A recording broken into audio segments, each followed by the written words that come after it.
तो हिना के लिए जोरदार क्लैपिंग होनी चाहिए सबसे पहले। और किसी ने पूछा नहीं है कि क्यों, सबका ध्यान मिठाई की तरफ है। तो हिना कपूर अभी अभी एसबीआई में क्लरिकल की पोस्ट पे गवर्नमेंट जॉब लगी है, इसलिए हमने कहा है कि जोरदार क्लैपिंग होनी चाहिए।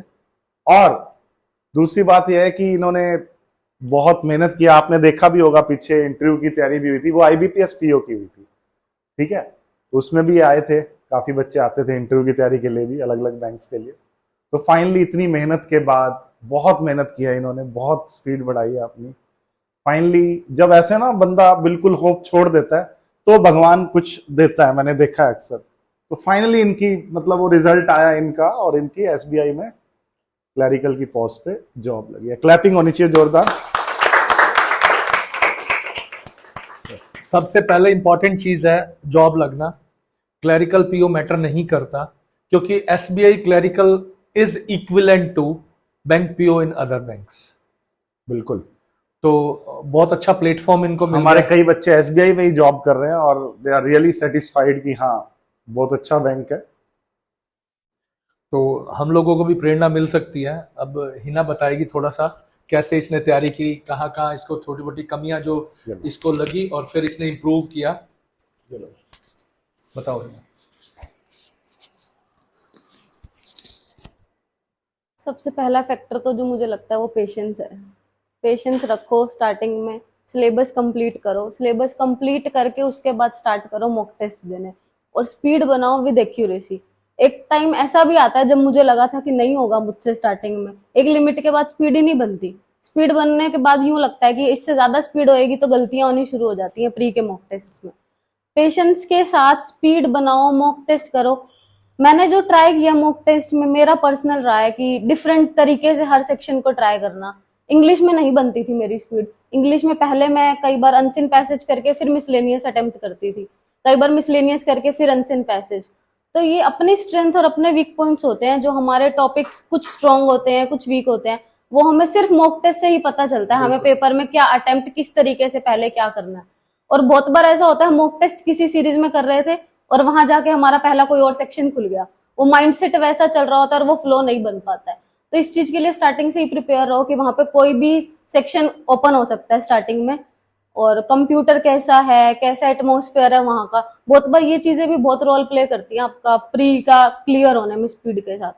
और मेंस के लिए जो आता है वो कंसेप्ट क्लैरिटी आती है। स्टार्टिंग में जब सिलेबस कर रहे हो तो सर तो मैथ्स के बहुत सारी ट्रिक्स कराते हैं, तो उन ट्रिक्स को माइंड में रखते हुए जब सेक्शनल टेस्ट कर रहे हो तो क्वेश्चंस करो। तो साथ में ये चीज आती है कि हमें कौन सा टॉपिक करना है और कौन सा नहीं करना, क्योंकि वो हर एक इंडिविजुअल का यूनिक होता है कि पजल्स हैं तो वो कितनी देर में कौन सी टॉपिक वाली पजल कर सकता है। सबको अपना मॉक टेस्ट के साथ हमें पता चलता है कि हमारी कौन सी पजल या कौन सा टॉपिक स्ट्रॉन्ग रहा है, या मुझे लास्ट में कौन सा अटेम्प्ट करना है। लास्ट ईयर जो मेरा एसबीआई क्लर्क हुआ था उसमें मेरे साथ ये हुआ कि मेरा एक क्वेश्चन सॉल्व पड़ा है पेपर पे, लेकिन उधर से टाइम अप हो गया और मेरा सिर्फ 2 मार्क्स से रहा था, और वो मेरे 5 क्वेश्चंस थे। अगर मेरा वो हो जाता तो मेरा शायद निकल जाता, लेकिन वहीं पे स्पीड मैटर कर गई। तो इस बार वो क्लैरिटी आ जाती है। कई बार स्टार्टिंग में सर बताते थे पहले मेंस के लिए गो थ्रू कर लो पूरा पेपर, लेकिन उस टाइम पे मैंने वो नहीं किया था। वो जो ये चीज होती है प्री वाले मेंटेलिटी होती है, जो जो क्वेश्चन आता जा रहा है वो करते जाओ। और मेंस में मैंने बहुत बार एनालाइज किया है कि जो फाइनल एग्जाम होता है हमारा उसमें लास्ट वाले क्वेश्चन हमेशा इजी मिलते हैं, डायरेक्शन के मिल जाएंगे या इजी मिल जाएंगे, क्योंकि स्टार्टिंग वाले में हम इतना अटक जाते हैं कि हम वो टाइम अप हो जाता है और एंड तक पहुंच ही नहीं पाते। मेरे साथ बहुत बार हुआ है ये कि मैं वो क्वेश्चन सॉल्व करके बैठी और मेरा टाइम अप हो गया, नहीं मार्क्स आएंगे, अब क्या फायदा उस क्वेश्चन का। क्वेश्चंस को क्विट करना सीखो। बार बार आपको यही कहा जाता है नहीं आता छोड़ो आगे बढ़ो, छोड़ो आगे बढ़ो। मेंटेलिटी है ये, हम अटक जाते हैं बहुत बार एक क्वेश्चन पे। तो इस बार जो मेरा किया था वो एनालाइज करो, क्वेश्चन नंबर लिख लो रफ शीट पे, क्योंकि मेंस में 45-50 मिनट सेक्शनल होते हैं। 1 to 5 ये पजल है, 7 to 10 ये है, ये क्वेश्चन है। तो जो आपको लगता है कि मेरा ये टॉपिक मेन सेक्शनल टेस्ट में मॉक टेस्ट में स्ट्रॉन्ग था, तो वो आप पहले अटेम्प्ट कर लो उन क्वेश्चंस को। तो इससे मेंस में मार्क्स इंप्रूव हो सकते हैं, जो मेरा पर्सनल ओपिनियन है। अपने सबसे बड़ी चीज पहले तो अपने सिलेबस के टाइम पे स्ट्रॉन्ग टॉपिक्स और वीक टॉपिक्स एनालाइज करो, मॉक टेस्ट के बाद वीक टॉपिक्स को प्रैक्टिस करने की शुरुआत करो।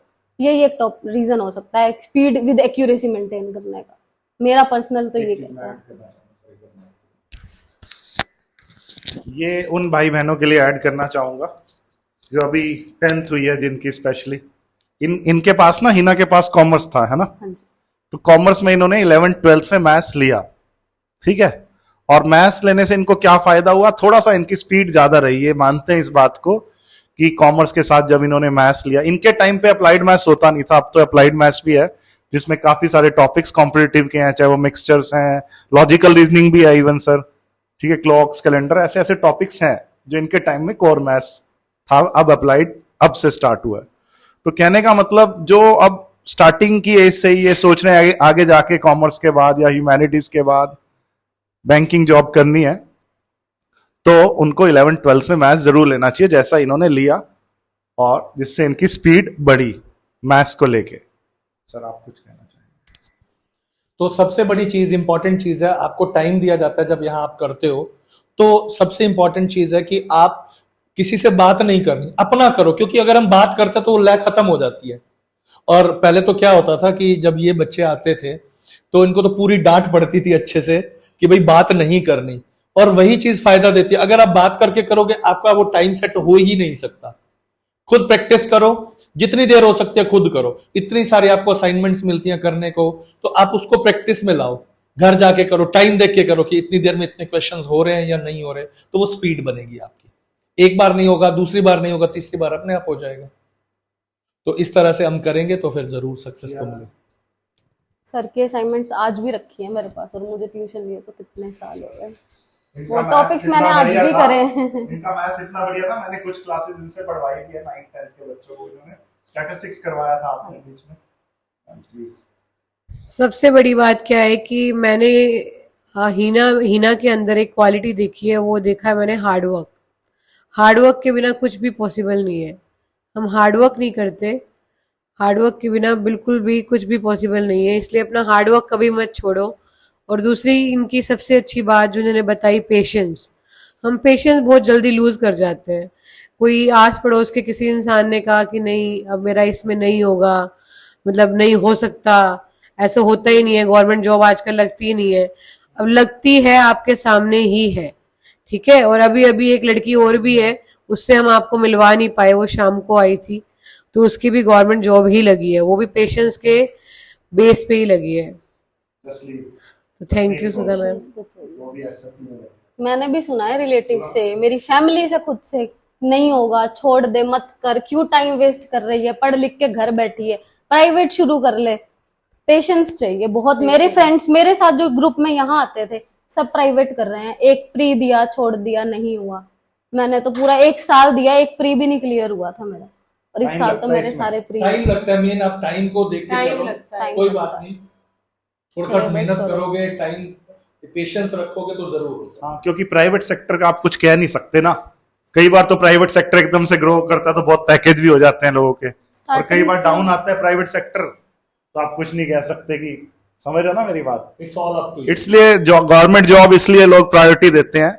इवन मैंने ऐसे लोगों को भी देखा है जिनका 12th के बाद बहुत अच्छे अच्छे MBA कॉलेजेस में भी हो रहा था, उन्होंने सोचा नहीं हम गवर्नमेंट जॉब की तैयारी करेंगे। जैसे सर पीयूष टुटेजा भी आता था, तो उसने फिर 3 साल कैट की तैयारी करी, साथ साथ गवर्नमेंट जॉब की करी, कैट में भी अच्छी परसेंटाइल आई और गवर्नमेंट जॉब भी लग गई। फिर उसने कैट के कॉलेजेस को कहा नहीं यार नहीं करनी, मुझे गवर्नमेंट जॉब ही करनी है। उसकी शायद 2-3 अच्छी जॉब, उसकी 2-3 अच्छी job job food corporation of India में भी लगी और LIC में भी लगी है ना। और एक लड़की तो हमारे यहाँ ऐसी थी जिसकी 5-6 जॉब्स लगी थी।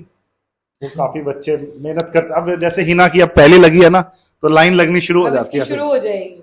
ये है, आप कई पुराना बच्चा भी देख रहा होगा ये कभी, तो जिनकी एक लगी थी तो उनकी बार में 5-6 भी लगी हैं। ऐसा नहीं है, कभी SSC में लग रही है, FCI में लग रही है, LIC में लग रही है, हाई कोर्ट में लग रही है। बस एक स्टेप आप अंदर गए नहीं, जॉब लगी नहीं, और फिर लाइन लग जाती है उसके बाद, क्योंकि एक तैयारी का एक लेवल कंप्लीट हो जाता है। और मैं मानता हूं कि 2010-11 में जब बच्चे आते थे, उससे पहले आते थे, पहले जॉब लगना आसान था क्योंकि हर बंदा अपने फील्ड में इंजीनियर बन रहा था, CA बन रहा था, are you getting my point, dentist बन रहा था। लेकिन अब क्या हो रहा है, सारे गवर्नमेंट जॉब में आ रहे हैं अपने फील्ड को छोड़ के, तो कंपटीशन बढ़ चुका है, तो थोड़ा टाइम लगता है। पहले जितना लगता था उससे शायद डबल या ट्रिपल टाइम लग जाता है। इसलिए कहते हैं, इन्होंने भी कहा जैसे पेशेंस चाहिए, हर फील्ड में चाहिए पेशेंस। ठीक है जी, थैंक यू। चलिए clapping for Heena. Thank you sir. आ जाओ ना, please।